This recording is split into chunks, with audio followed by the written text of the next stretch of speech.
Hey guys, welcome back to our Real Love Scenario. shout out to all our real lovers out there. We appreciate you for being here and listening to us and being the great real lovers that you are. For sure. My favorite people. Like ever. Like seriously. I love y'all. Love y'all so much. Where do you want to start? Well, I always got my review, but I didn't know if you had anything that you wanted to address with the real lovers. No, just thank you. I mean, we can't say that enough. We really can't say that enough. Thank you for all the love that you're showing, for reposting, for sharing. If you find that you're watching this all the time and you happen to be on social media, you should share it, because I'm sure somebody else would love to see it too. And I don't just mean share the clips. I mean, like, share the whole episode. Tell them to subscribe. Every single thing you do to show us love means a lot for us, but it means a lot for the podcast. So the more you share it, the more people learn about it. And we deeply, deeply appreciate you for that. So that's it. My usual spiel. For sure. No, we appreciate you guys. Shout out to all our new real lovers that came from TikTok. As you know, we started our new TikTok.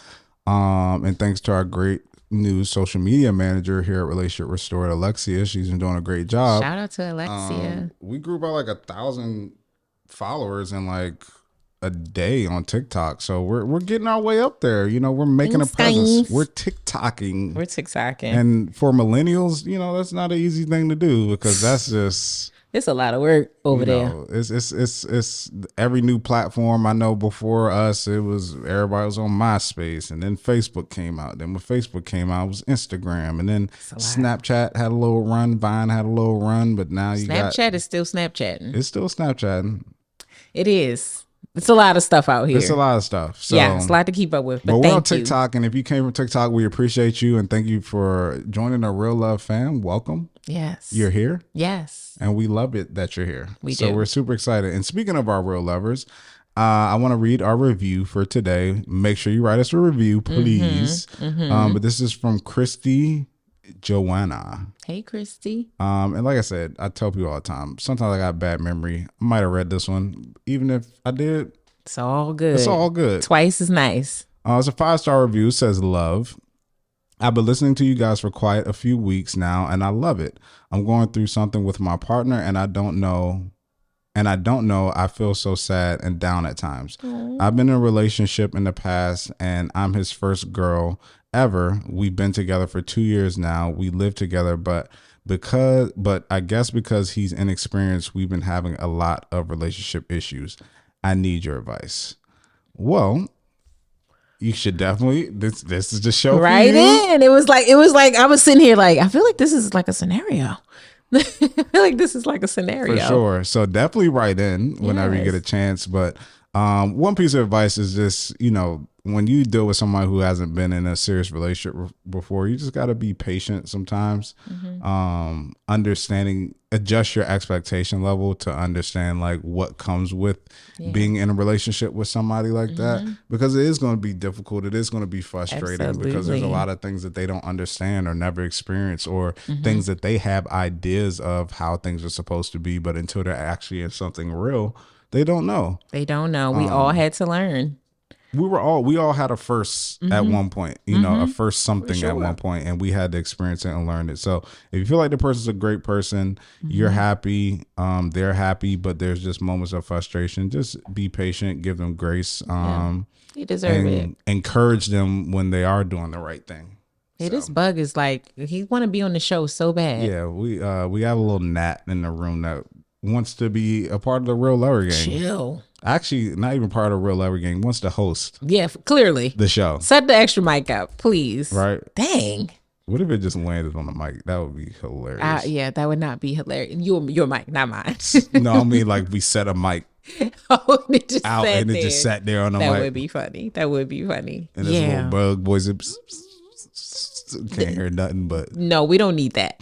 We don't need that. We're good. I think we got it. Don't y'all think we got it? We got it. Thank you, Christy. Yeah, thank you so much. We appreciate that, and wishing you the best in your situation with your guy. Hopefully it works out. For sure. Yes. And before we jump into our real life love scenario, again, I want to tell you guys about the Venture in Black, the vacation experience. Remember, If you listen to last week's episode, I told you guys about I'll be speaking at a relationship retreat in Cabo from August 8th to August 13th of this year. Bree and I will be there, and it's a relationship retreat for couples.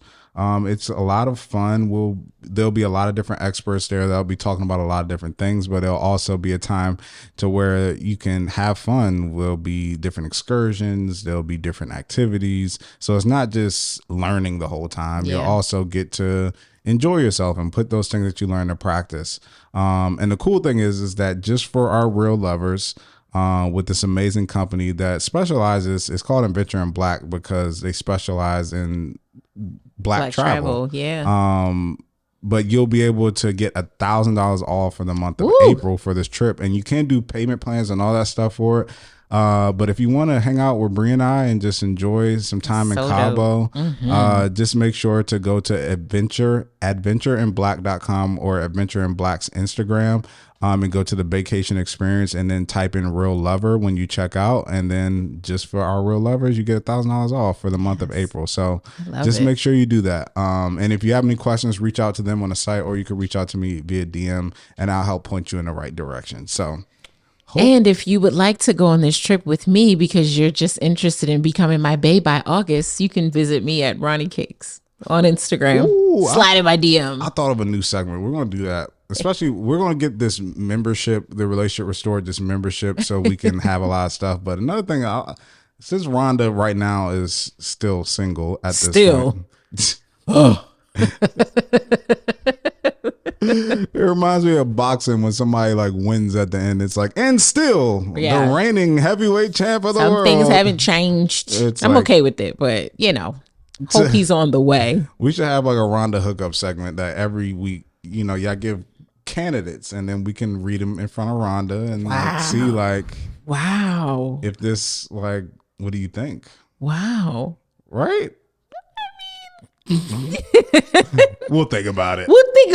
Maybe. I don't hate the idea, but about this real life love scenario, let's jump into that because this is such an interesting story that I saw on Hollywood Unlocked. Shout out to Jason Hollywood Unlocked and Jason Lee.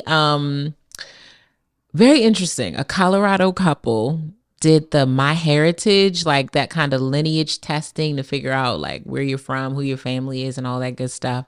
All to find out that they are actually cousins, and they've been married for 10 years with 3 kids. What would you do if you found out that Bree was your cousin? I would tell nobody. Yeah, same. I ain't telling a soul about that. Heck no. What? No. Listen, man, especially depending on where you go.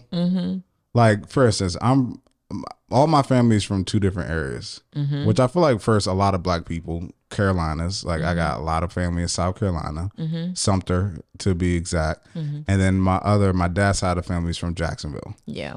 I remember going down to Jacksonville, Florida, and my dad being like, he grew up there and spent time there, stuff like that. I'm going there maybe 3 times, 4 times. I've seen people. I'm like 16. We driving. Oh, that's your cousin. That's your cousin right there. See that person walking across the street? That's your cousin. Yo, what's going on, man? You doing all right? I don't know these people at all. At all. Nope. Don't even know how they my cousin. Who they came from, what side of the family. On your great-grandmother's side, your great-grandmother's husband's side. It's like, is it actually even my cousin at that point? Like, I don't know.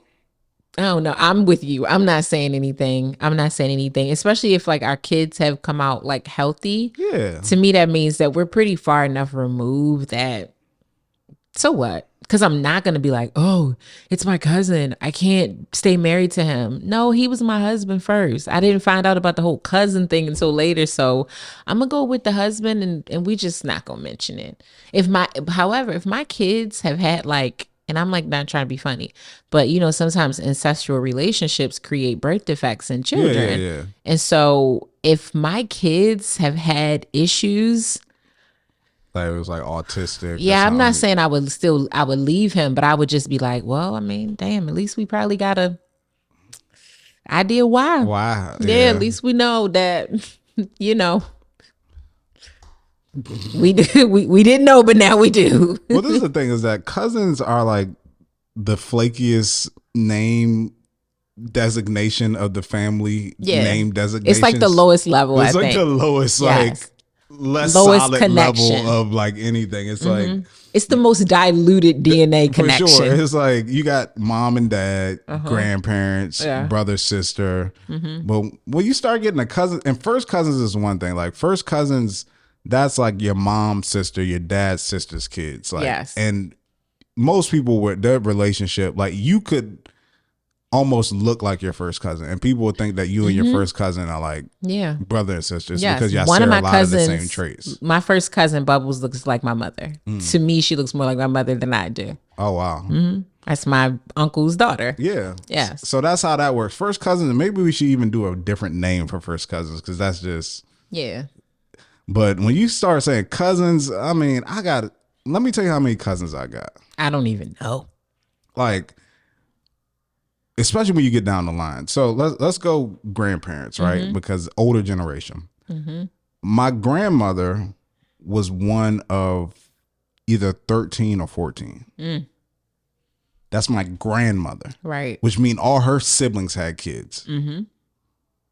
Yeah. And she's the youngest. So there's probably even a fourth generation, a third generation from her older like siblings. So my grandmother had 13. Yeah. I think my grandfather that she married had 6 or 7 siblings. Then on the other side, my grandmother had, I think, 6 sisters. And then my grandfather had another 4 siblings. Yeah, no.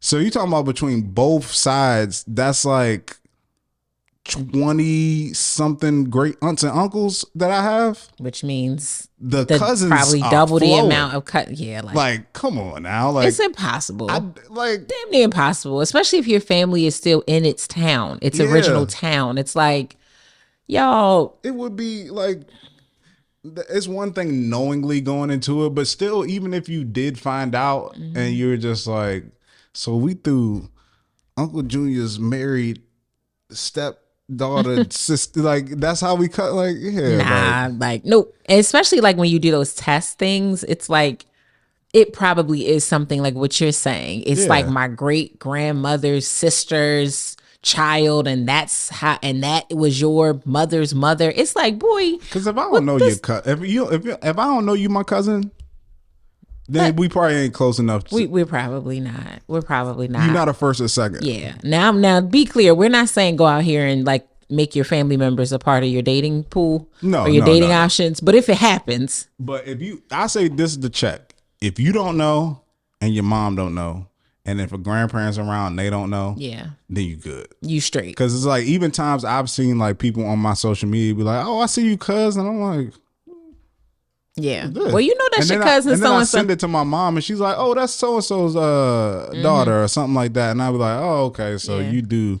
But if you run down and your mom or dad's like, "I don't know who that is," and then you send the grandma, like, "I don't know who that is." It's like, that ain't your, or you know what grandmother say, that ain't your damn cousin. That's so and so's daughter, and she used to be around the family, and now she thinks she your cousin. She is not your cousin, right? So it'd be like, okay. And cousin is also the most claimed famous family relation. Yes. So if you popping or doing anything, that's my cousin. That's my cousin. Yeah, I have one. I'm not even about to say it because I feel like it's gonna be weird because this is what people do, say that so and so is my cousin, but it's true. Oh, I could tell you who I was told growing up was my cousin. Who? Let's see if we cousins, if it's the same person. I was told Halle Berry was my cousin. Oh wow! Somehow, some way. Okay. She ain't showed up to a family reunion at all. But one who is, I think, and she actually did show up to a family reunion at one point, but who knows still how she's a cousin or who she's a cousin to, was the grandmother from Fresh Prince, the original one, who was Uncle Phil's mom. So that's not like, damn, I don't even remember her. That's not like Uncle Phil's mom. Crazy famous to where you would just make that up. You know what I mean? Like, yeah, that probably really is your cousin. Yeah. I mean, Halle Berry might be too, just very far removed. They said through marriage. And I'm like, oh, yeah. Then again, that's like not your cousin. No. That's not your cousin. No. So your cousin-in-law. if we met, we don't even, if you two meet and y'all don't have two mutual people that you could be like, hey, you know, Uncle. No, I don't know Uncle at all. No. Mine is Kadeem Hardison. Okay. Dwayne Wayne from a different world. Apparently we are cousins. I don't know which number, but it's from my maternal grandmother's side. But I don't know how the connection is, but all my life growing up, that's what I was told. And and it was, I believe, like proven, but you know, I've never met him. We don't have family reunions. We never have on that side of my family. So makes no never mind. I did meet his mom years later, but I met her through BT because she was a very powerful woman in fashion. She was a model, and she is still very much a tastemaker in the space. So I met her, but I didn't even like meet her and say like, so apparently we relate. Yeah, it was because I felt like she would look at me like, girl, come on, stop. Like, don't embarrass yourself. She's super sweet, very, very nice woman. Beth Ann Hardison, shout out to her.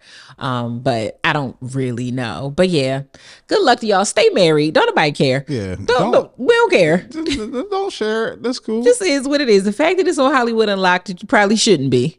Probably should have kept it to yourself. But Godspeed, y'all can do this. Let's jump into our real love scenario. We have another pretty interesting one this week. A little lengthy, so bear with me. Yes. Here we go. Hi, Rhonda and Dre. Thank you so much for this podcast. It has helped me so much, and I'm hoping you can help me even more. You're welcome. I'm married to a beautiful man of God that I love very much. He's a great father and leader. He is almost 40. I'm almost 30. He's very respectful, kind, and loving. We met in church over 10 years ago. Right before I met him, I met another guy who I had a big crush on. We talked for about 2 weeks, and out of nowhere, he just ghosted me. We also met at this same church. When my husband and I started dating, him and this guy had become friends. A couple of years later, we got married, and by way of all of us hanging out together, my good friend at the time married the guy I was talking to for 2 weeks. Fast forward about 7 years, they end up divorcing. A year or so later, I threw my husband a birthday party, inviting his friends, including this guy. When he saw me at the party, he looked at me with a look that was undeniable. We both felt it. Later that night, we had a smoke break, and because I looked so good and was feeling myself, I told him that all of those years ago, he really fumbled me and just left me hanging. He agreed and said that he had to ghost me because I was doing too much back then. But he did find me very attractive. He said he didn't marry the right person, and I knew what he meant by that. We left that night and never really spoke of it again until a couple of months later when I attempted to flirt with him. He pretty much told me that my husband was like a brother to him and he'd never do anything to disrespect him. They continued to be friends and hang out, and during a kickback at our house, we were having a conversation about sex, and he started to tell us about all of the things that he does in the bedroom, and I was so turned on. Like I wanted him so badly. Having this feeling really scared me because I'm a believer. I knew that I had to be honest with my husband and tell him the feelings that I was having. When I told him, he was a bit upset, but overall he was happy that I was honest with him because that way we could work through it as a couple. We set boundaries, and he told me that it was important to him that I commit to overcoming this feeling I was having. I should add that while I'm attracted to my husband, our sex is good. It's just not doing it for me anymore. It's too loving, it's too patient, and just too safe. When I try to get him to explore, he shuts me down. How do I avoid feeling like I want to cheat on him? Any tips for how to stay disciplined even when you know your situation isn't going to improve? It's been almost 2 years and I still don't know how to deal with this. Thank you, Anonymous. Thank you. Okay, well, thank you for writing that in. Wowza. I am so blown away by multiple levels of this conversation. Yeah, it's a lot. It is a lot. And but I think I want to start with the part that is not that surprising to me. And that is the temptation. I want to kind of talk through that. Like, do you think that having temptation while you're in a relationship or married is normal? Yeah. I mean, that's the best way. The best way to avoid temptation in a relationship or any situation is acknowledging that you are able to be tempted.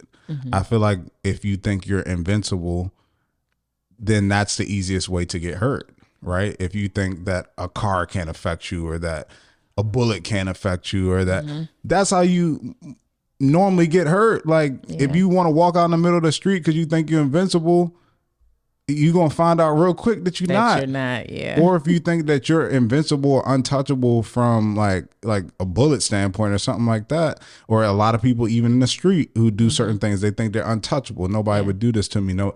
And then you find out real quick. And the reason that a lot of times you get hit or things like that happen is because you and your mind don't set yourself up to have a healthy fear of what could happen. Yeah. Right. Yeah. So I feel like it's the same with temptation, is that you have to understand that I am capable of being tempted. Yeah. That is a real thing. Yeah. So now I need to protect myself from the different temptations that can come in life. So I don't fall for these things. I remember that was just one thing I always learned. My stepdad, one time I told him I would never do this. He was like, don't say you would never. Because no matter where you are, anybody could be tempted. Yeah. Anybody could be tempted to do anything. So yeah, I think that you can definitely be tempted in a relationship.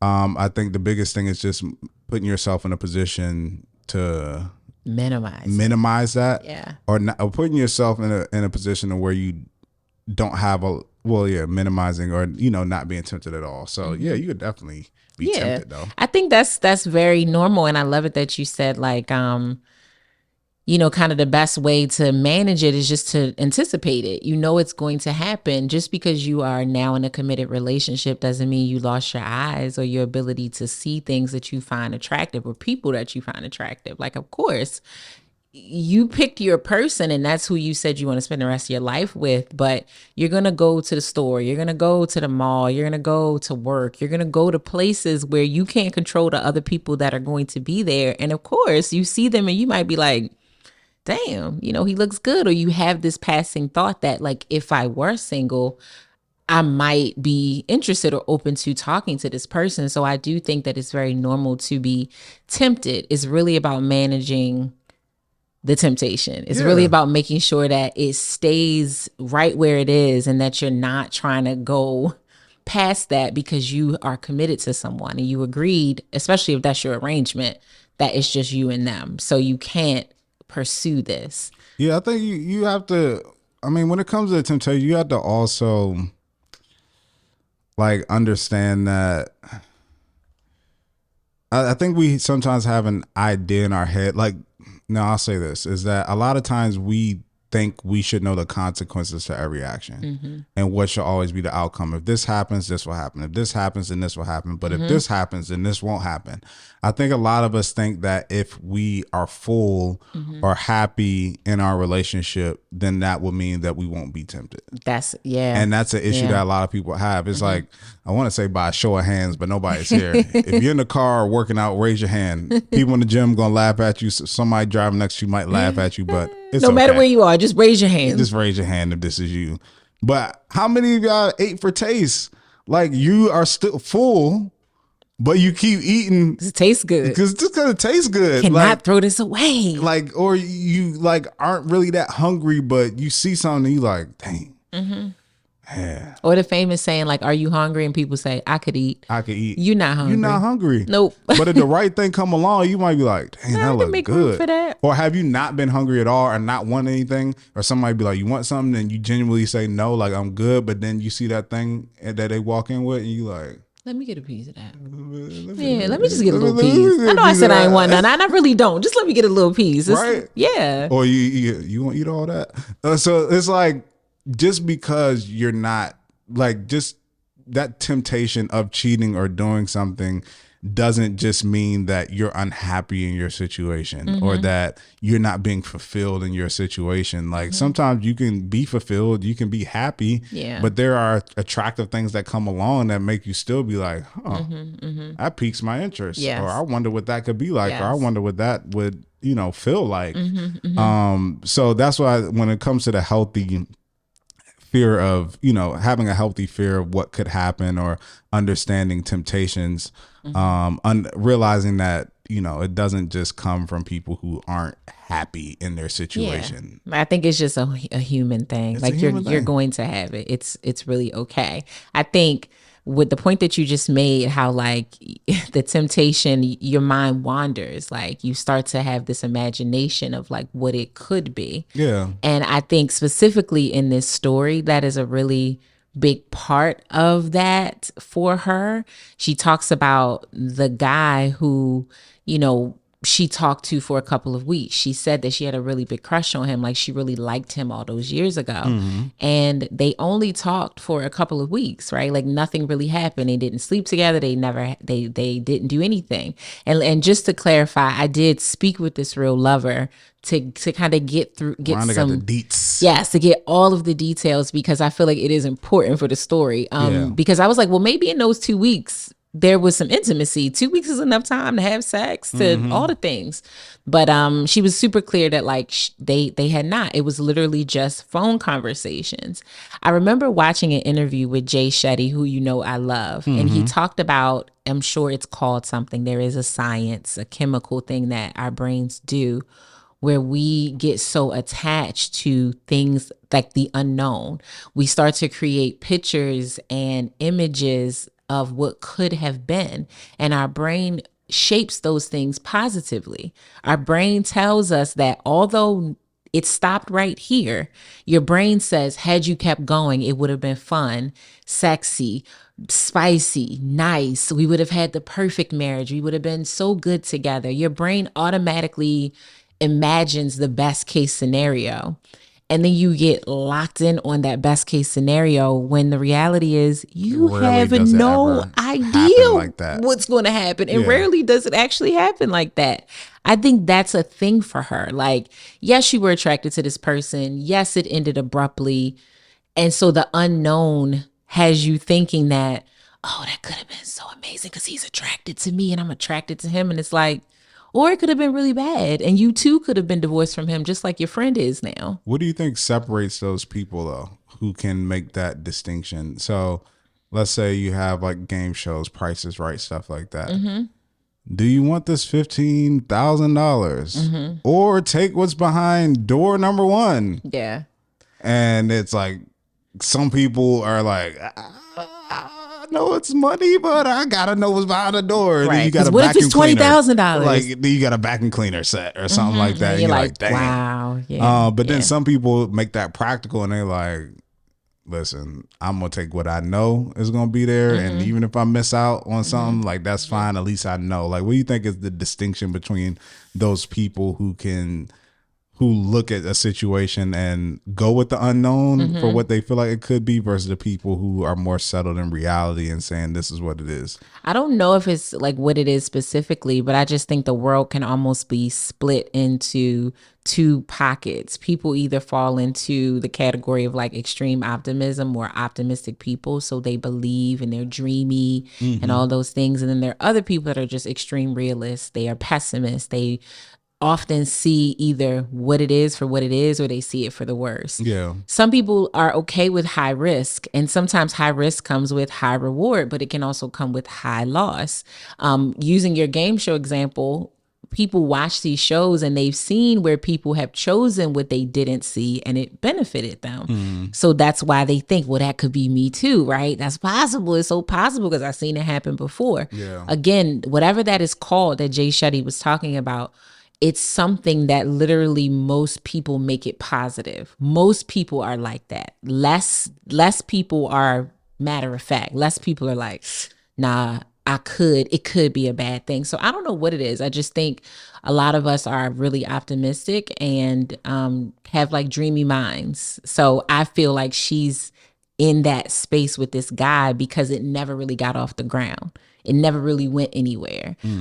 She had even kind of talked about like, we're so compatible. We're so similar. Like we're a lot more similar than my husband and I. And it's like, yeah, maybe through conversation you are, but you can't determine true compatibility, as you just talked about on a few episodes ago, Compatibility is learned through living. Yes. It's learned through shared interactions. It's learned through like actually spending time with the person, kind of day in and day out, being around them when they are in their normal process of life. You've never been around this guy in his normal process of life. You don't know what he's like when he wakes up in the morning. You don't know what he's like when he's sad or struggling at work. You don't know any of those things. You know what you've heard him say when you all are hanging out socially, and perhaps whatever your friend told you about him when she was married to him, because I think that's also where she's gleaning some of her intel about this guy. But yeah, like and then when it comes to the compatibility thing, you also have to factor in that the equation changes based off of what type of relationship you're talking about. Yeah. So it's like compatibility for a friendship is different from a compatibility for a business partnership. Is different for a compatibility for an intimate relationship. Yeah. You have to take that into consideration. It's not just, hey, we're compatible. We would be compatible in all types of relationships. No, there's certain people who are great friends who could never be business partners, or great relationship or intimate partners who can never be business partners. Correct. You know what I mean? And those are all relationships to a certain extent, but the compatibility for each relationship doesn't necessarily make the most sense. Absolutely. So that's something that you have to keep in mind. That's so good, because I have coworkers that I have no desire to be friends with, and then I have friends that I would not. But you may work well with. Yeah, I work well with them, but then I have friends that I would not want to do business with. Yep. Because our relationship is just better here, and maybe I can see that how they do business, I don't like it, so I wouldn't put myself in that scenario with them. So yeah, I when she said that she felt like they were really compatible, I was like, that's tongue-in-cheek, because you don't really know. You have no idea. You have chemistry. You feel bubbly and tingly inside. Do they even have that? Even if it's one-sided, but I mean, he did say during their smoke break he found her attractive. When they did date, I honestly use that word like loosely because it was only 2 weeks. He had to have found some sort of attraction to even engage her for that little bit of time. So I think you have physical chemistry. That was as much as has been established so far, is that you find him attractive and he finds you attractive. That's all that I can confirm. Let me tell y'all, people, today, that is one of the lowest bars for sure to have when it comes to any type of connection, chemistry, anything with a person, as both finding somebody attractive. I am a married man. You know how many people I think are attractive? And not even like both male and female, like attractive people. Yeah. That's a low bar. Yes. I could tell you men that I think like, oh, that's an attractive guy. I don't have any type of sexual desire or anything with that man. So that's like the lowest. Like Rhonda, people got eyes. We got eyes. We can see. Yes. That's all. That's a lot of what that is. If like a physical attraction is like, oh, you can see. Yes. I look good. You notice. Yeah. Easy enough. Easy enough. It takes no effort. No, it takes no effort at all. So I mean, that piece of it is just like, which is what made me kind of pry a little bit into, if the guy has not kind of flirted back with you, if he is not pursuing this with you, there has to be something else, right? Because it's not like you're engaging with him and that's what's making this ramp up in you. It has to be something else that is making you want to do something. It can't just be the guy is really attractive and the chemistry over there is so good. It has to potentially be a void in you or a void in your marriage. One of the two things, there is a deficiency in that space. And as she said, love my husband. The sex is good, but it's not doing it for me anymore. And it was like, ding, ding, ding. Ding, ding, I think I found a little. I think I found the problem. I think I found it. And then you sat there and listened to old boy say, Heh. See, the thing is that like, so first, two things. One, just going back to what we were just talking about really quickly. Also, people ain't gonna tell you they don't find you attractive to your face a lot of times. So if you tell somebody like, I find you so attractive, if they tell you the same thing back, they could be telling the truth. or they could just be lying Could because just you be just saying told them it. that. You know what I'm saying? Yeah. So that's one thing. But yeah, what you're saying with, sometimes people have voids, and I think that sometimes it is a real void. Yeah. But also her imagining what sex could be like with this man could have created that void. Yes. And it reminds me of there are a few good movies that depict this perfectly. One is Tyler Perry's Temptation. Yes. With Journey and Lance Gross. I think Kim K was in that too. She was unmentionable, but yes, she was. Like her that's role where we was got this big, Dre. You see that? That's how big her role was. I love Journey though. Journey's great. Yes. But that's where we got that. Is it Jasmine Sullivan joint? I'm in love with another man. Oh, I don't know. I'm in love. I didn't know that song. Well, oh yeah, it was in the film. It was in the film. It wasn't. That was Jasmine's song before it was a part of that movie. But yes, that was like it just matched all perfectly with that. But that show, a movie, it was a great example of that situation. You're in something good, beautiful, God-fearing man, loving, and really the exposure to something different made you look at your life and feel like it was less than, not actually your experience in your life. And I feel like that can be the case, is that once you start letting in outside things, that starts to manipulate your relationship versus you actually being dissatisfied and unhappy in your relationship. And see, I think the really big difference, though, using Temptation as an example, is that Journey was being pursued by this man. Yeah. Journey, the guy who she wound up cheating on her husband with, was actively pursuing her, was flirting with her, was taking her out, was telling her, leave your man, come be with me, which then just only aided the spiral. It aided the, oh my gosh, my husband doesn't have this, he doesn't have that. Where in the real lovers situation, that's not what's happening. Yeah. This is why I said I cried, because I could understand it more if the man was really pushing up on her. I could understand if she had the temptation and now she's around him, and every time she's around him, he's like pulling her to the side or like winking at her or being like, damn, you look good. But none of that is happening. So that tells me it's you, right? It's you. And not saying it's you in a way of like you're deficient, but it's you creating this narrative because there is something missing.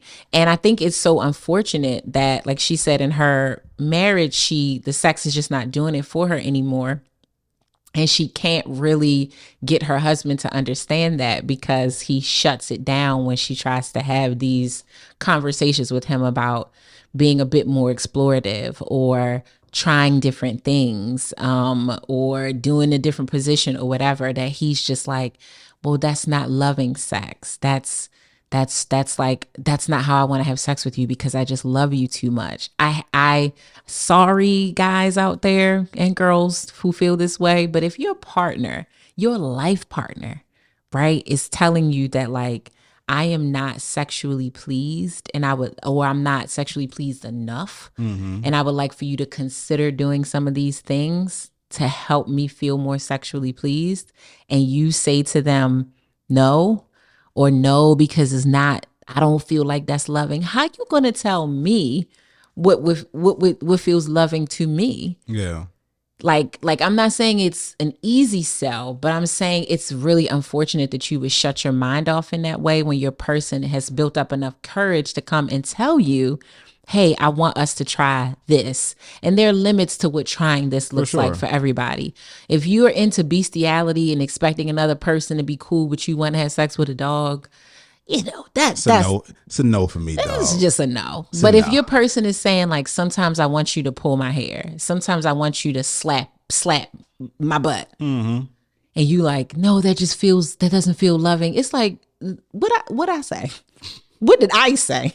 Do you want me to feel pleased or not? Because the goal here is that we're giving each other the highest levels of pleasure, at least I would think. But what I've learned is that everybody just doesn't see sex as a experience to enhance your relationship. So many people see sex as an obligation to being in a partnership. We together, we supposed to have sex with each other. Boo.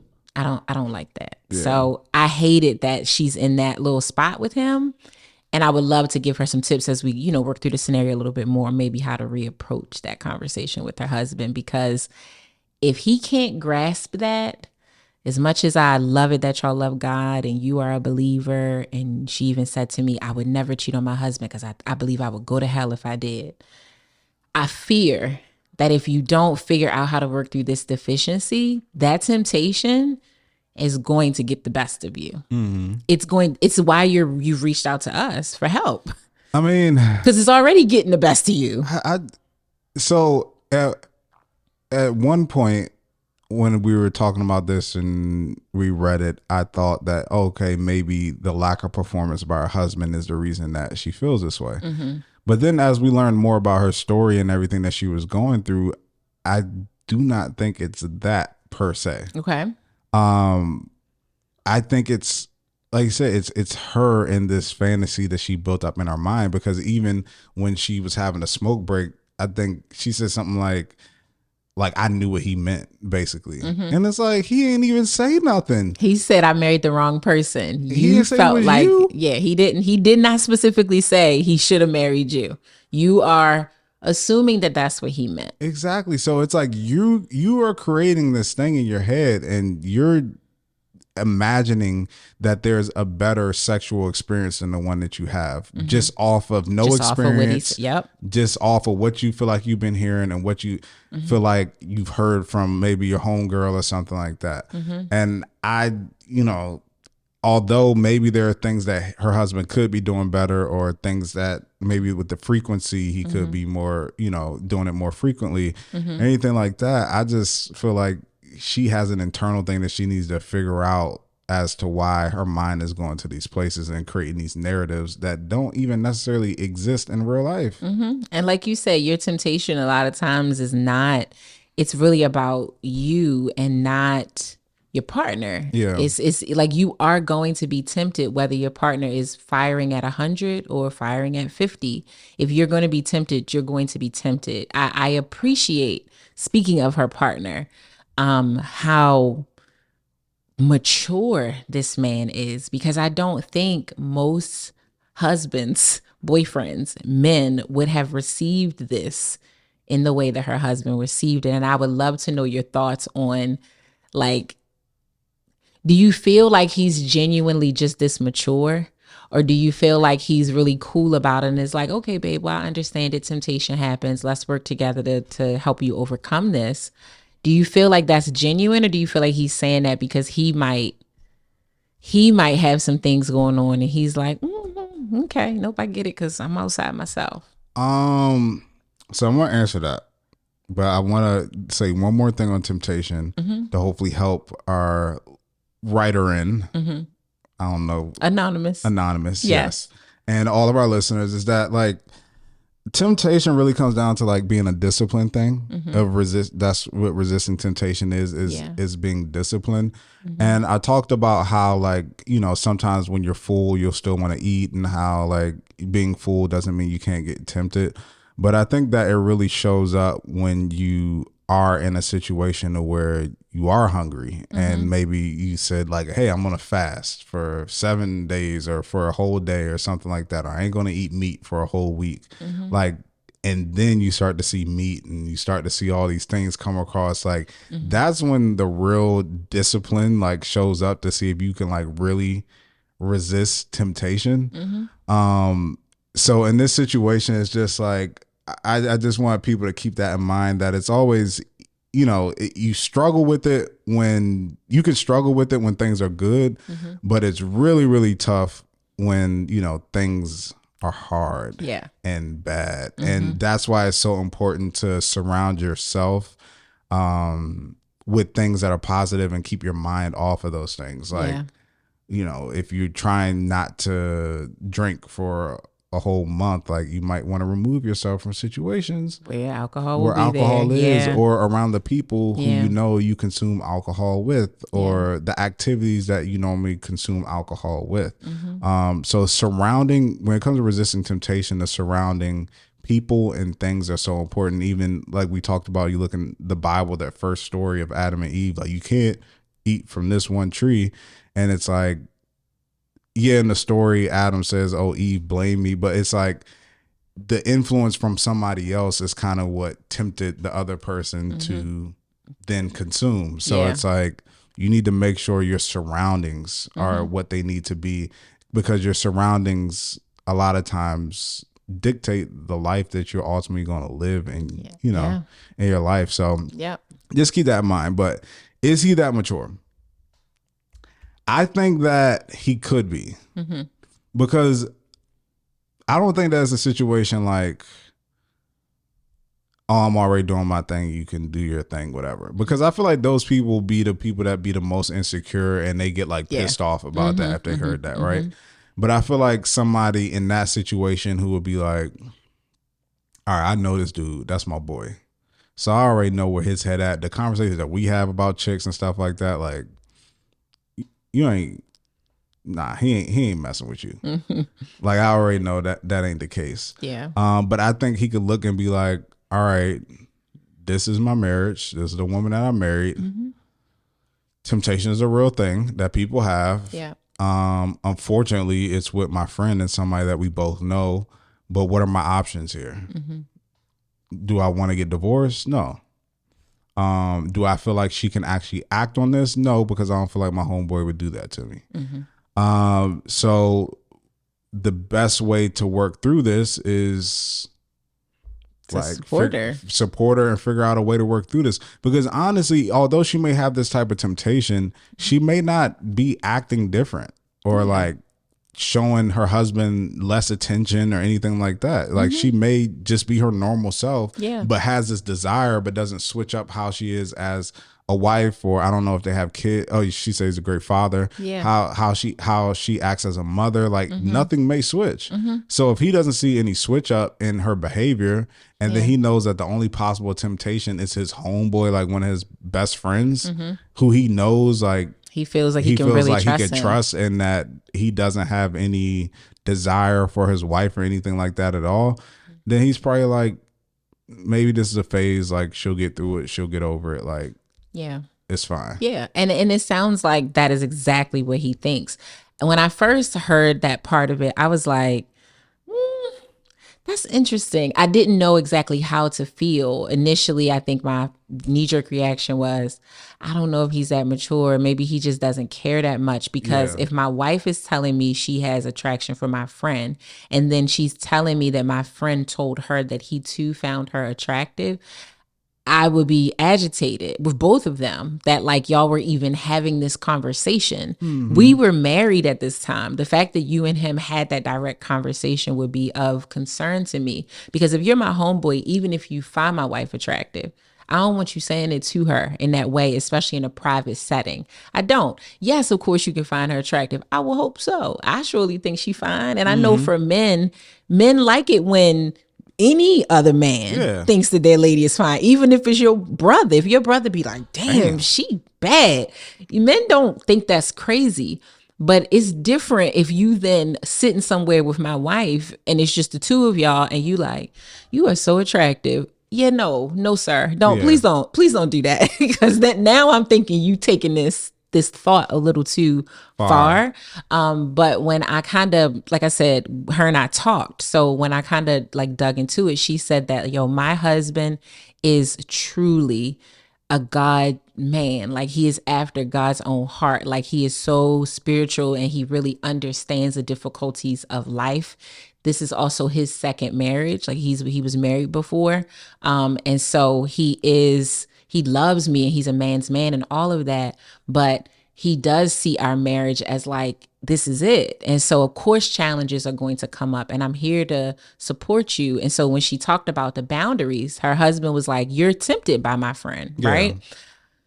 We need to put some boundaries in place so that you aren't interacting with him directly anymore. But I'm going to still be friends with him. That part of it was like, and not that he can't be friends with him, but like he invites him to the house. Like this is really like his boy, but he's like, you can't be around him when I'm not there. It's just safer for you to minimize your temptation with him. So the fact that you're sitting in a room with someone on some casual social stuff, but you find this man attractive and your mind has, you've dreamt up this dream that it would be so amazing and so good, but you're seeing him regularly. She even talked about one time her husband had him help out with one of their kids and like pick their daughter up to take her somewhere. And she was like, because I knew that he was coming to our house to pick up my daughter and my husband wasn't there, I literally had somebody else come to the house to be there, like to try to buffer it, like to make sure that I would not say anything, do anything, flirt. I created a buffer so that when he came, it was very easy to just be like, yep, here she go. So I have to give her some credit for sure for trying. She even talked about like, I am praying, I am in therapy, I'm talking to a therapist about it because I really don't want to do this. Like, I don't want to do this, period. She don't have an option with the friend because the friend is super clear that he ain't doing it. But it'll just be another man if you don't figure out how to work through it. So I think she's trying. I just think for it to have been lingering for so long, like you said in our last episode, how likely is it for someone to get over something without scratching it? Yeah. And it's like I said, I feel like it's very hard. I feel like most people have to scratch it in some capacity in order to get through it. I don't know. Do you think like oversharing is a thing in a marriage, like how she went and told him? Or do you think it was cool that she was able to admit that she was having this feeling? Oh, or you think she should have just kept that to herself? I feel like oversharing, I'm not a fan of oversharing. And by definition, it's called oversharing because it's too much. It's sharing too much information. Correct. A lot of times I feel like it does more harm than good. And I'm not saying that you lie to your partner or you be untruthful or anything like that. But I feel like you have to understand that sometimes when you say something out your mouth, there is no taking that back. Ooh, I learned that in a relationship. And once somebody has that information, that could change so much of your relationship and how they view you, and how they look at you. So I don't like to, I think sometimes when you go through a relationship, you dealing with something and you overcoming something. And if you went through something and came out on the other side of it and your partner doesn't know, but you know on the other side of it that you're in a much better place, you're in the right headspace you need to be in, you are where you need to be. I would even think if you asked your partner what would be done in that situation, they would rather not have known that was even a thing. And one thing that's really revealing that you can figure out your partner's mindset is when you watch like a lot of movies with your partner. And they be like, why would you tell that? Or like, why would you say that? Like at certain parts, it was like, why would you say that? Like, and you know, I found times where Brie and I watch something, they'd be like, why would you say that? And we were like, yeah, that doesn't make any sense. Like, it was over, it happened. Like, why would you then share that information? And I do understand that guilt can eat somebody up and whatnot. But I think that, have you ever seen a movie called like Forgetting Sarah Marshall? Heard of it, but I don't think I've ever seen it. It's a good movie. It's with Russell Brand. But basically, like, they were given, it was with Mila Kunis, and basically at the end of the movie, he like let his ex-girlfriend like give him like head like a little bit, but then he realized like, yo, like, this is not what I want. This. I like the other girl, because he was so stuck on Sarah Marshall, who was a girl. It's a really good movie. But basically, like, the girl found out because he told her, and she was pissed off, right? Upset, angry, all this type of stuff. And then the guys who was her friends had to tell her, it's like, you know how hard it is mid blowjob for a dude to just be like, nah, no. I'm good. I want to be with this other person. But the thing is that he would have never, my point is that he would have never realized that he was over his ex until he had an experience with her again and realized, like, this isn't fulfilling me like I thought it would. I really prefer to be with the other girl. So if you had that experience and realized that's a conclusion that you came to, the oversharing part of it, especially if you know where you're at right now, could probably more damage your relationship than it would help the relationship. But the thing that makes it tough, and I don't know, I have a different view towards this because, I mean, I don't do anything anyways. But I feel like for me, because my relationship is so public, Bree and I have followings, that there's one thing of having guilt and oversharing because you just want to share what's on your mind, but it's also oversharing to where you don't want your partner to be blindsided by something that could possibly happen, and then they find out about something before you tell them. Yes. So I think that that's a factor that you would also have to take into consideration. It's like, am I in a situation that could have my partner looking dumb, embarrassed, exposed, or anything like that? But overall, I feel like you just have to be smart and think about all of the consequences of you sharing this information. What happened? Was it even something that serious? Because your partner, a lot of times we share things that we don't even, that sometimes we give more seriousness and legitimacy to something than what our partner would by how we approach it. Like, somebody wouldn't even think it's that big of a deal, but when they see you getting all worked up about it and talking about it the way you are, they like, well, why are you so worked up about it? And why are you talking about this so heavy? And why are you getting so emotional about this? Should I be paying more attention to this than I was originally thinking? It's like, oh, that's not that big of a deal. Like, there's times I told Bree things and she was just like, oh, okay. Yeah, you thought it was something and she was like, next. Like, I remember we did a photo shoot with a girl that I slept with in college, because we were looking for a certain, like, when we did photo shoots, it was like certain ethnicities and stuff like that. And it was a girl, and I was just like, I mean, she fits everything. We're looking for models. And I was like, I feel like this girl is great. And she looked at her, she was like, oh yeah, she's so pretty and blah, blah, blah. Yeah. I'll reach out to her. And I was just like kind of scared at first to tell her, like, hey, like, yeah, we did whatever. And then I told her, she was like, oh, okay. Yeah. That was college. Yeah. You were 19. Like, it's fine. Like, but I only shared that because I'm not going to put her in a position to where she can look dumb or embarrassed or stupid or anything like that. Like, I'm not just, I slept with that woman in college, never shared that information with Bree until she was in a position to where she could possibly be embarrassed or exposed or put in a weird situation with that girl. Then I said, hey, I'm just letting you know this happened, just so you can know, just because somebody could start acting weird or start acting crazy. And then it's like, why you put me in this situation and you didn't give me the heads up? So it's like, now I'll give you the heads up, but I'm not just sharing every sexual experience, every person that I've been with, because that's not helping. Because then you're going to look every 5 seconds like, oh, that's, oh, okay, this person, that person, like, nah. Yeah. I think when it comes to like what your partner finds appropriate and what they don't find appropriate, what they would want to know and what they wouldn't want to know, what really matters to them and what doesn't really matter to them.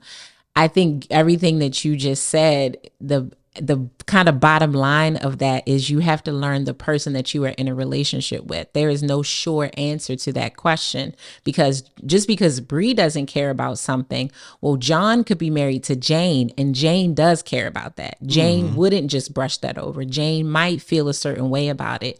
And you're not going to know that until you know that. And it would be better to know it by asking Jane what she thinks about said topic, or if I found that I was really attracted to somebody else, would you want to know that? Like, I know that we feel like relationships are just supposed to be these magical things that just come together, and our chemistry and our compatibility, it just manifests into this like beautiful thing. We really love to dream of relationships in that way, but relationships are work. They require research, which is that process of getting to know a person.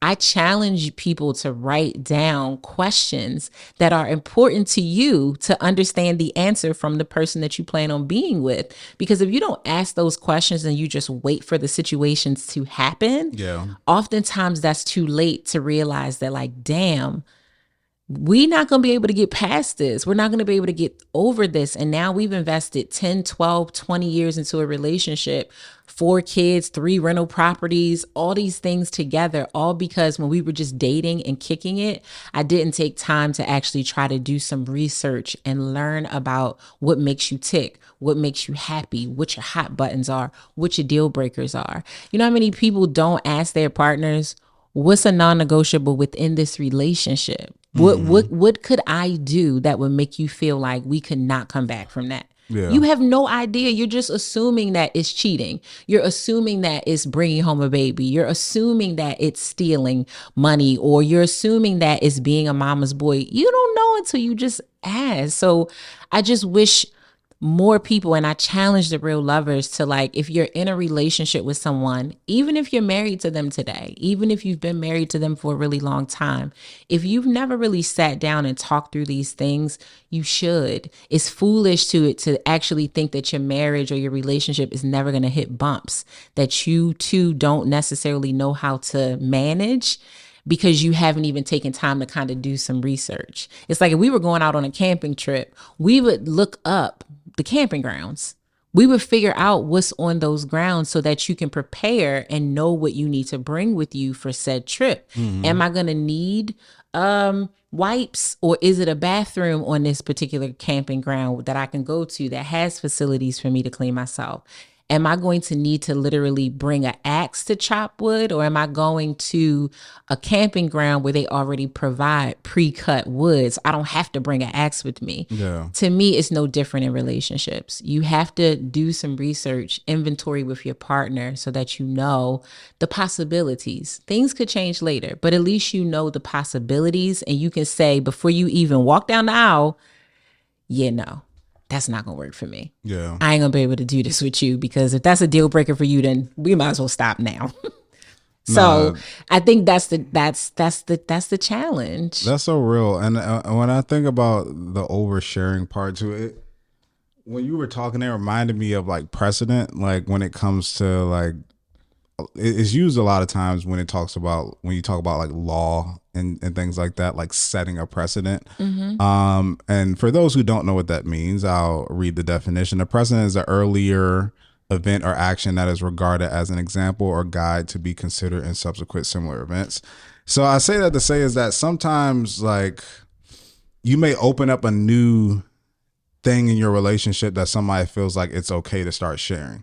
And I say that to say is that you have to understand, if you open up this new facet of your relationship of what should be shared and what shouldn't be shared, then you have to be ready for that information then to be shared back to you. Correct. A lot of times people don't like to set precedent in certain areas, or, you know, pursue something in a certain area, because that then sets a precedent so that they don't want the other party to be able to do that. So you see that in law a lot, to where they're like, I don't want to do this, because then that established precedent so that when the shoe's on the other foot, then they can pursue the same action. Yeah. So it's like, you better be sure that if you're oversharing or sharing all this stuff, that, you know, You better be ready to you receive better be it. ready to receive it if you want to open up that door to what that person's going to say. If you want to say like, yo, your man, like, I really like him, I find him attractive, like, I don't know what to do.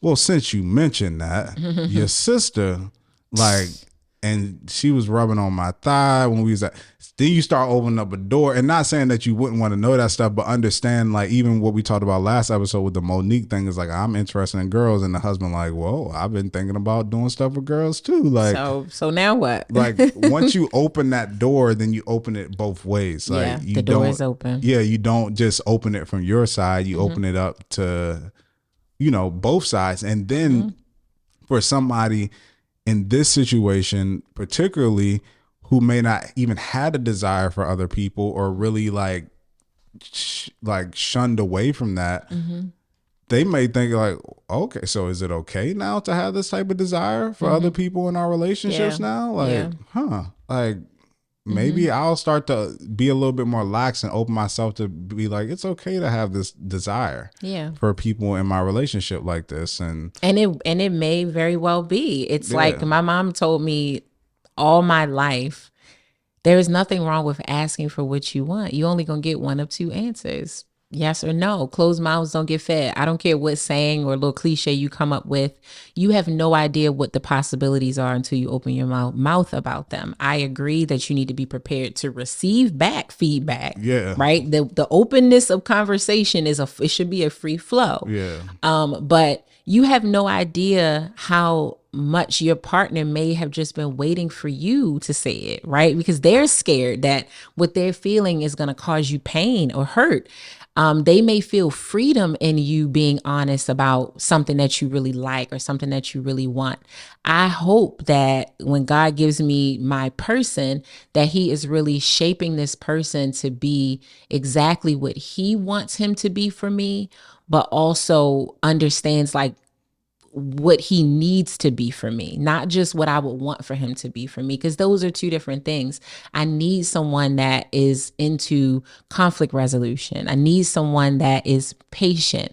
I need someone who has done some work, if not a lot of work, into having conversations. I need someone who wants to be explorative sexually. I hope that he's creating him in this way for me so that when it comes up, I'm not hitting these brick walls with the person because we just can't move our relationship forward. So many relationships look different. Everything is not cookie cutter. Everything is not, you can only have eyes for me and you can't feel nothing for somebody else. Obviously, her husband, I mean, I learned that in this scenario. Her husband is not threatened by this. He's not. He's like, okay, babe, like I get it. I don't like that you feel this way. I can acknowledge that it doesn't make me feel good. But you're a person. You're not just my wife. You're a woman who has eyes and chemicals in your body that tell you when you see something that you find attractive, whether that's my friend or not. So because I love you as a person and not just my wife, I am here to support you. I'm here to tell you that I'm not going to run from this. I'm going to say, I get it, but let's figure out how we get through it.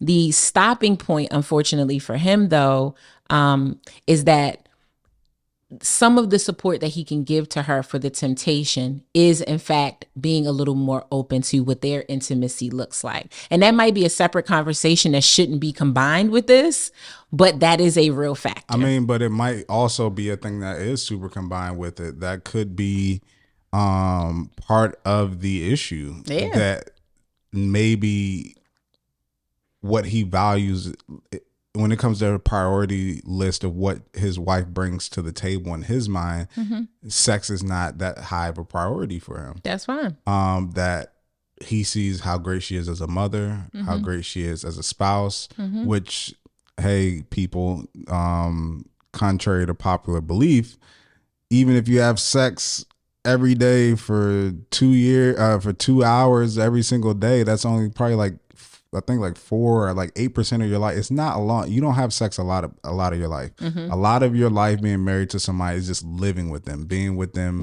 being in their space, fellowshipping with them, being in a relationship with them. So for somebody who, let's say, is more pragmatic and more logical thinker and more grounded, he could see how his relationship is and how his life is and saying like, all these things that she does for me is so amazing and I love how she shows up. Sex is cool, but like, this is my second marriage. Like, I know it's deeper than that. So maybe that's an issue that he doesn't see as much as a priority. So he doesn't put as much effort into making it a priority, which then subsequently makes her feel like that she's isn't a priority in that way and being heard. Because when I look at this situation, also, I meant to ask you too, when we were talking about this at the beginning of the episode, which this isn't really a theme that we wrote down, but as I'm looking at it, I'm starting to think and I'm like, I wonder if Rhonda can answer this question. So you've had bad sexual experiences, right? Yeah. And you've had bad sexual experience with people you've been in relationships with. Right.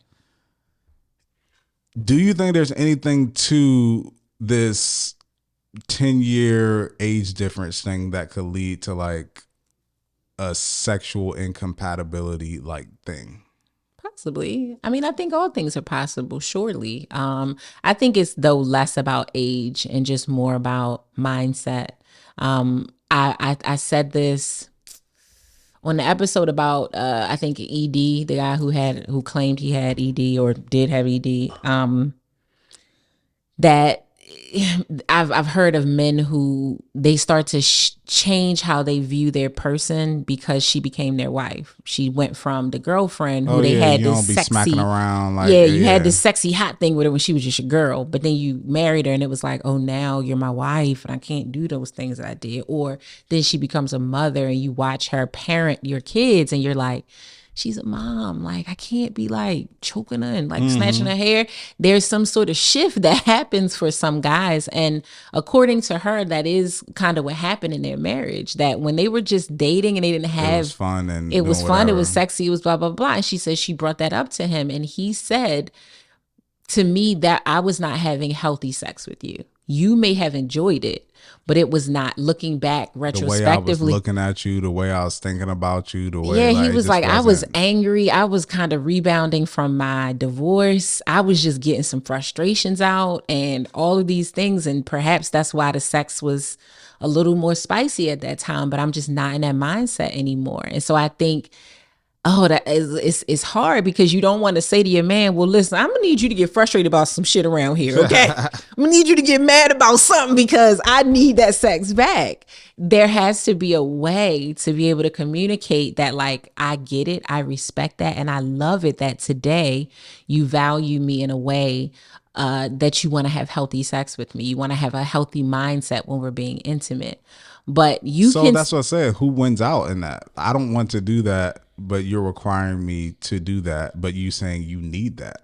So it's like, who wins out in that? Like, I don't want to smack you around or like choke you or like, because it feels like I'm going back to a place to where I'm relapsing almost into a person that honestly full together I didn't like that person, honestly. Who that person was, what that person's mindset was, what that person stood for, that headspace that I was in when I was that person. I don't even want to revisit that person anymore. Yeah. But you're saying that you want this from me, and it, like, who wins out in that standpoint? Yeah. And see, in my mind, and I think this is probably a better conversation for their therapist, someone that psychologically can make sense of it. But in my mind, I don't think anybody should do anything just because their partner wants it, right? Especially not sexually. I just said that. But I think when you talk about what we ultimately want as an end goal, like, and that's to be together forever and to please each other and to make each other not happy, but that you feel like you're getting what you want and need out of this relationship and vice versa. I think there is some work that needs to be done on both of their parts to detach the idea of more aggressive sexual actions from that's a negative mindset. For him, they are mutually exclusive. You have to have this negative mindset in order to slap your woman's butt or grab her hair while you're having sex with her, when the truth is you don't. You don't have to have a negative mindset to do these things. You just have to want to do these things to do these things. And you also have to know that there's probably a reward in you doing these things. Because I promise you, if she's telling you that will turn me on so much, when you do it, you should have a reward for that. You should see a physical reaction from her, whether that's her getting more, her getting more wet, her moaning more, her body becoming more limber, her climaxing faster. And I think for most men, maybe I'm tripping, that's what you want. You want to look down at your woman when you having sex at her and see her like seeing stars, seeing her having fireworks. So if you know that there's a benefit in you doing that, I would think that you would try to. If he really can't get over and it's making him comfortable, there has to be a compromise. That's what relationships are. They are give and take. I'm sure that there's things sexually that as a woman may get a dude off that you're looking like, this does nothing for me. Yeah, I don't necessarily want to do that. So then it makes it unenjoyable for you to where it's like, this is not doing anything for me. I guess he likes it, but it's not doing nothing for me. So I feel like that could be the same for him, is he could start doing all that stuff, but just being like, this isn't. It's all about balance for me. Like, it's all about balance, and I think open lines of communication. I think they are well into that. They are having open communication. It's just, how do you stop having this feeling? That's a whole nother like episode that we can do. Is like, how do you manage when somebody feel like they're making a healthy choice, but it affects the lifestyle that you and your partner are having. Yes, that's literally her last question is, how do I manage this when I believe that it is not going to change? It could be a sexual thing. It could be like a diet thing. Like what if your partner's like, I'm not eating meat no more or something like that. Like that can affect your lifestyle. All the same restaurants I used to go to, or the different things I used to like to consume, or or even somebody, they start using different deodorant or something like that. And then, things are different. I heard a woman say the other day, she had to divorce her husband because they got to a point in their relationship where he was good with where they were financially. She was not. She was not comfortable there. She was like, this is cool, but I still want more and more and more. And he was like, nah, I'm not doing anything more. I'm not launching out another business. I'm not taking on another career. I'm good. And she was like I couldn't do it. Yeah. I could not do it anymore. So I'm not saying that's what happens in every situation, but it's just a reality of life. And I don't want that for them, because it feels like they have a very loving, happy relationship, but they've hit a patch. And I feel like a lot of 10, 15, 20-year marriages hit patches, and everybody's patch looks different. Again, using our forever president and forever first lady, she talked about that. That about 15 years in, having children, hit a patch and was in that patch for 10 years. We ain't good. I don't really like this. I don't really like you. Like, it's just, but you steam through it and you figure out how to get through it. And so prayer and therapy and all the things that she's doing, but I say, bring your husband in on it. Maybe he can't receive what you're saying you need because you're coupling it with, but I feel like he can give it to me. I feel like your friend can do it. Maybe that's why he's not receiving it, because you're bringing up another person. Maybe he really needs to hear what you're feeling from your heart and not just your mouth, because those sound very different when you're speaking from your heart. They're like, babe, I love you and I'm so attracted to you. And with that being said, I know that my body can go further with you.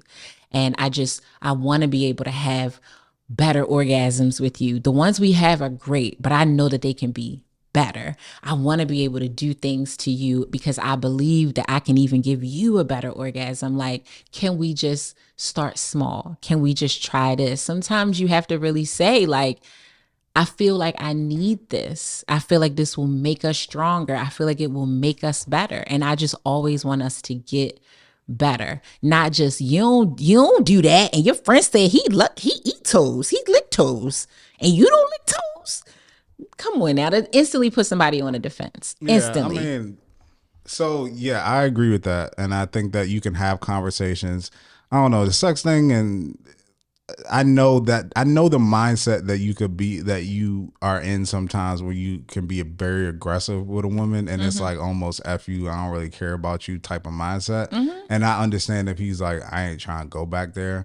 But it's just, for the only thing with her is that with this other dude, the fantasy that she created really off of nothing is alarming to me in this situation. It's like, there's nothing really for you to create this whole fantasy that sex with this guy is going to be so amazing, and that you even have a chance to even do it with him. Yeah. Like, he's a non-factor. He had a chance to date you and he decided, nah, I'm good. Yes. And then dated your friend and married her. Correct. Yeah, that's why I say the guy is a non-factor. Like, stop thinking about him and making it seem like he's going to, like, he's not a factor. He's not a factor. The answer is not anything external. It's internal. It's internal. It is in you and it is in your household. It's the not guy external. is just the guy today. I'm telling you right now. That's why I say you got to figure this out, because while he's made the boundary and your husband is saying, my boy ain't going to do that with you. So he basically said to her in a nutshell, this is your problem. Yeah. My boy is good. This was on you. So you've got to figure that out for you and figure that out within your marriage. The guy really has much of nothing to do with the story. He just happens to be the man that you set your eyes upon at this time. Yeah. But if we don't figure this out, it'll be another guy. Perhaps tomorrow it'll be a coworker. Perhaps another week it'll be another guy at the church. Maybe it'll be the daycare for one of your kids. They hire a new person. It will be somebody else if you can't get it under control. But I feel like as a guy too, you could feel like, what if I go there and it's still not enough? You know what I mean? Like, what if I do this and I try this and I do this thing you asked me to do and I do this thing that I don't want to do and I do all this and then you're still like, yeah, that isn't enough for me. And it's like, But I mean, that's like saying, well, if I jump, what if I fall? But what if you fly? Both possibilities are there. You got a 50% chance of both. But that's different because what he is, like I'm saying, what his thought is that I'm going back into something I deem to be unhealthy for me to satisfy you, versus like, oh, what if I just try this and then it doesn't work? Or like if you're saying, what if, like, can you buy me more gifts, or can you, do things that aren't, somebody wouldn't deem as being unhealthy for them. But for somebody like him saying like, I feel like this might be an unhealthy thing for me to go back into this space. Like, what if I do all this and you're still like, this isn't enough for me? And then it's like, well, I just took myself back to the space that didn't make sense and that I feel like I shouldn't have gone to. And now you're still not satisfied with me. That's just not a way to think in a relationship in my head. It's not. Of course, it's a possibility. But I disagree, because if somebody is like, something for me was unhealthy, but you want me to go back to something I feel like is unhealthy to make you feel better. Yeah, I'm gonna have reservation about what if that thing don't work, because I don't feel like what you're asking for is healthy for me. But for me, and it's fine, we're gonna agree to disagree on this. So like, because we gotta wrap this episode up at some point. But there's space in between. It's unhealthy for me, but do it anyway. The space in between that is, why is it unhealthy for you? Let's talk about that. What about that makes it unhealthy for you? Again, because his association to these behaviors, licking toes or smacking butt, like, do you think that smacking your wife's ass is unhealthy? Not necessarily. No, I don't think it's unhealthy, but I think that things should be natural. But I know things that I did in the past with some women was very unhealthy. Exactly. And if my wife asked me to do those things to her, I'd just kind of be like, I don't feel comfortable would have pause. doing that. You would have pause for it. And I don't think there's anything wrong with having pause for it. But pause requires conversation. We may ultimately, once they talk about this and he's like, here's really why I feel it's unhealthy, because because I did it with this person and it makes me feel, she may very well then have a better understanding to say, okay, cool, don't do that, because I don't want you to do that. You have to push your relationship to explore. You do. And you may learn right at the edge of exploration, we can't do that, right? Because it's going to then create another problem. But you could push it to the point of like, oh, wow, that wasn't even as bad as I thought it was. Or babe, I really thought that you would think that that was hurtful or violent. But now that I know that you don't think it's hurtful or violent, cool. Again, even if you try it and then you learn the reward and you like, well, damn, I ain't know that you was going to act like that when I did that. Now that I know, I like it, I enjoy it. You don't know anything until you talk through it or at least try it. You just don't know. Talk through it. She said that I would like these things, and it was just a instant meet with, yeah, no, I ain't doing it. That's not enough. That's easy. That's easy to just be like, you want tea? I don't drink tea. I'm done. Well, this one is actually really good for you. It's super healthy. Why don't you just try a little bit? I'm sure you've done that, and then you taste it and you like, damn, that's actually good. I actually like that. I wouldn't have thought I liked it. I felt that way about caviar. It's not that bad. The one that I've had before, when I first said I hate caviar, I'll never eat it again. It was cheap. It was a different kind, and it wasn't combined with the right stuff. Had it later in life, and I was like, it's not that bad. It's not as bad as I thought it was. You have no idea. I could have had it a second time, which is my reaction to tomatoes for the most part. I've hated them almost my whole life. You could slice them, dice them, put them in certain things. For the most part, I hate them. It's nothing you could do to them to make me really love them other than grind them up, put some sugar in them, and call it ketchup. That's about the only way I really like tomatoes. So I just think relationships, there are ebbs and flows. And if you become too hard set and you create so many hard lines, I don't know how you're going to get to 30, 40, 50, 60, 70 years, because then it's just going to be, you're standing on the right side, I'm standing on the left side, you not budging, I'm not budging. And now what do we have? We just adversaries now. Cohesion, comprehension, collaborativeness. Listen, they are all parts of relationship. I'm the biggest person on that. I'm the person that said, that's my wife. The only option is to figuring it out. But I struggle with people who they feel like they overcame something and they feel like they're in a better space and they left a unhealthy space. going back into that for whatever reason. Like, Yeah. and sometimes that happens. Sometimes you get with somebody when you're not in the best of spaces, and some people fall in love with certain parts of you that come from being in that space. And you realize as you get older, like, I don't want to be that person anymore. But then sometimes the person that you end up being with fell in love with parts of that person.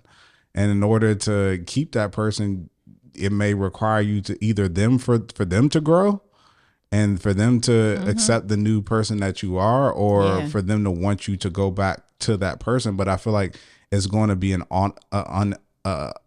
not authentic version of you if you try to go back and revisit it, because the same passion, the same energy, the same everything that you had when you were that person is not the person that you are now.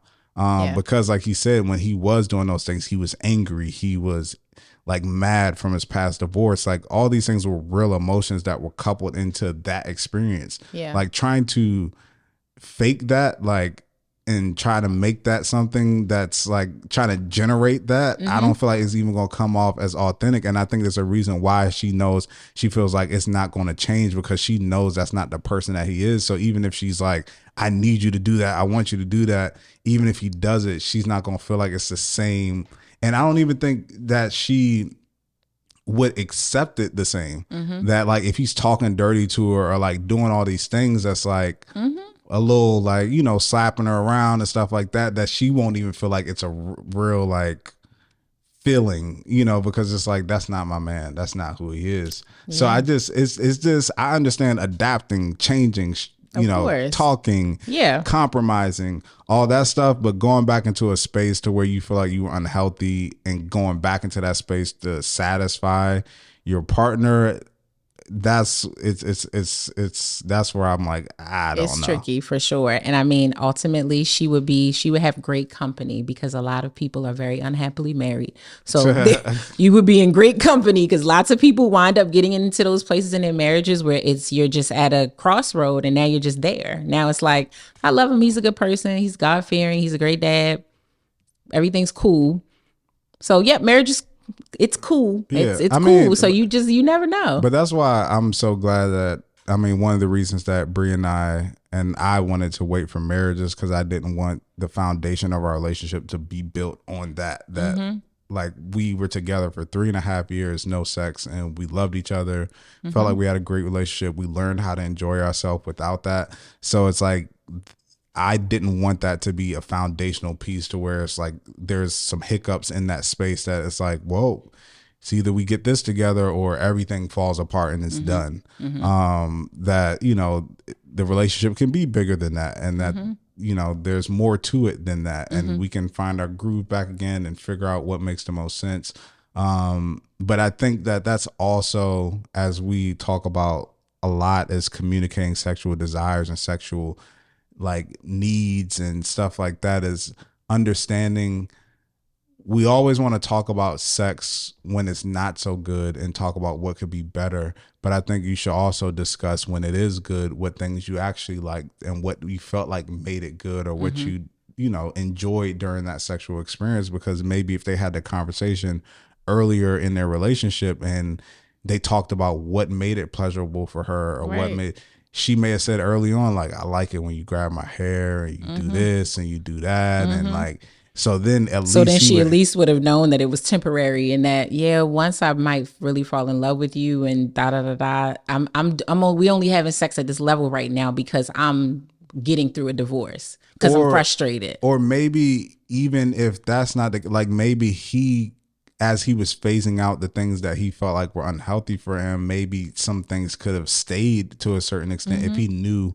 those were the specific things that you really liked about the sexual experience with him. But if none of that was ever communicated, and, you know, he just changed and nothing was said until like years down the road, and it's like, and specifically connected to your temptation with somebody else. Yeah, with somebody else. And it's like, it's just not enough. It's not enough communication early on. Where did this come from? It's just not enough. And most people don't think that they need to do all of that, especially with sex, because if we're having sex and I'm climaxing and all these other things, Do I need to actually continue to tell you that I really like these things? Can't you feel it and see it? And I agree with you. You should. I love a report card. I love the dialogue on it. I always ask like how was get her, like I want to know because I truly care. I want you to feel pleasure. And like I said, we always talk about relationships.